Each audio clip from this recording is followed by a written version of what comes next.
Russian attacks continue in war-torn Ukraine, with its forces now targeting capital Kyiv again. In the latest, Kremlin fired multiple missiles into Kyiv on Thursday.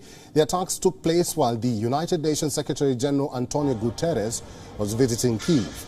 The rockets hit the central Shevchenko district. One of them struck the lower floors of a 25-story building, and 10 people have been injured in the incident. Remember, Kremlin had pulled back its troops from the capital in early April.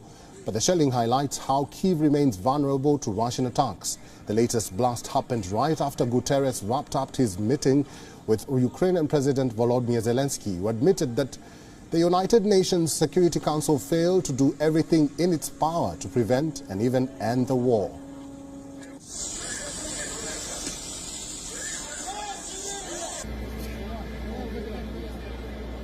The Security Council failed to do everything in its power to prevent and end this war.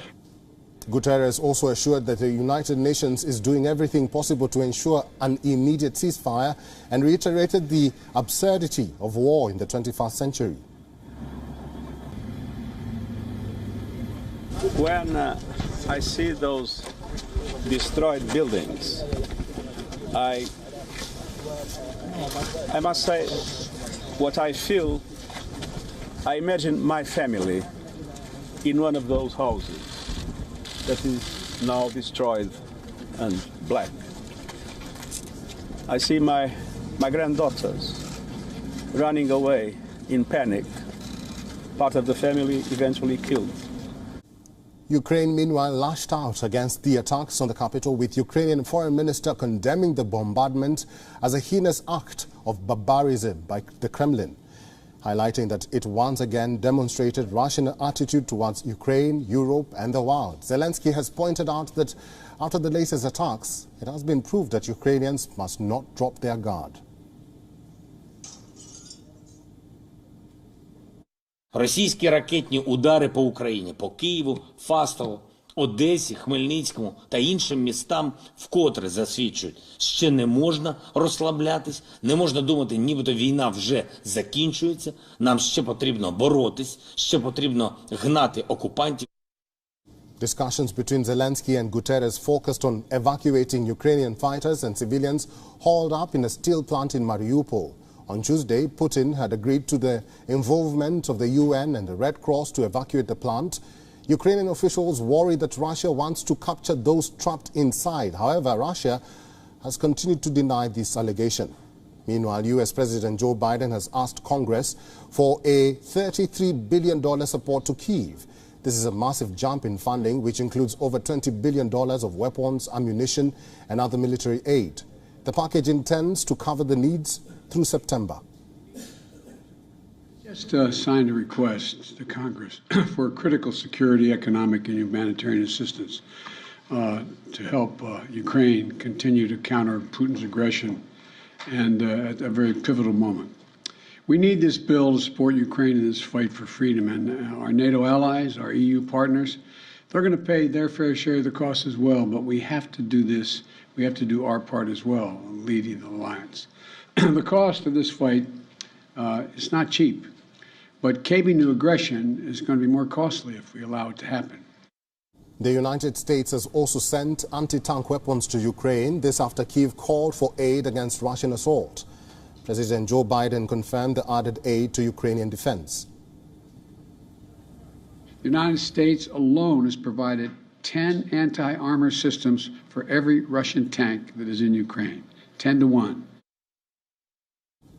As the United States and Europe increasingly heed Zelensky's call for heavier firepower, Moscow continues to target West-supplied arms in Ukraine. Russia's defense ministry said that its troops have fired missiles at 6 arms and fuel depots in Ukraine and destroyed them, and stated that Russian forces had hit 76 Ukrainian military facilities in total.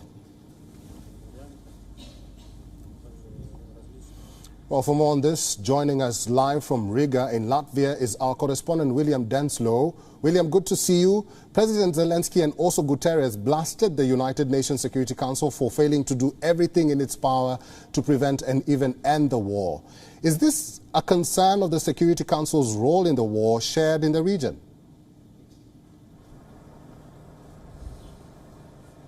Well, that's the message from Secretary General Antonio Guterres speaking with Volodymyr Zelensky, the president of Ukraine. He said that when it came to the issue of the inaction from the Security Council to help prevent or stop this war, he said that he felt a great disappointment, frustration, as well as anger. Of course, there have been plenty of fingers pointed at the Security Council over its inaction in the war in Ukraine. Of course, this is not a new charge levelled against the world body. This, of course, has been a consistent criticism when it comes to a number of conflicts around the world, be it Yemen, be it Syria, just to name a few. So what this has really raised a question is when it comes to the possibility of the UN Security Council reform. We have seen action just this week at the Security Council and at the UN General Assembly. Of course, we have seen that vote at the General Assembly, which means that going forward, if a Security Council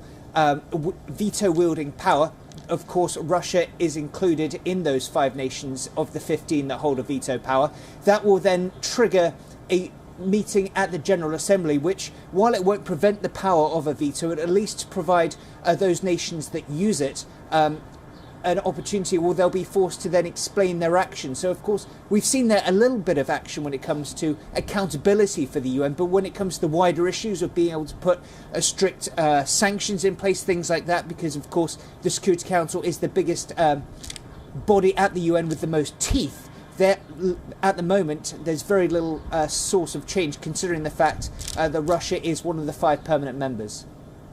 William, there have been concerns from countries that border Ukraine of the war spilling over to their territories. Is this worry still prevalent, and what are some of the government assurances to their people?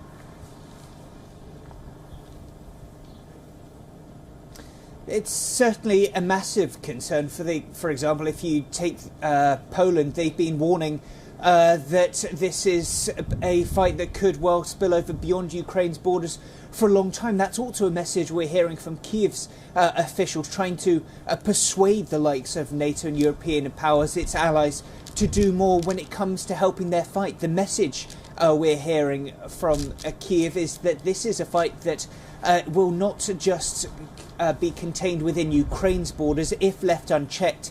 The message from Kiev is that this will then spill over into Eastern Europe, into the rest of Europe, and potentially impacting the world as well. So that is why Kiev is urging European partners, NATO powers, to do more when it comes to providing what Dmytro Kuleba, the country's foreign minister, is calling security guarantees. They say that they're frustrated that they were denied access and entry into NATO, and they're now calling for NATO members to do more to provide them with security assistance as they continue to try and repel Russian advances. So very much the message coming from those neighbours with Ukraine and with Russia is that more action is needed, because there are real concerns here in Eastern Europe as well as in Kiev that this is potentially a conflict not just confined to the borders of Ukraine. Finally, William, what's the view of leaders in the Baltic nations over the United States' continued arming and also funding of Ukraine?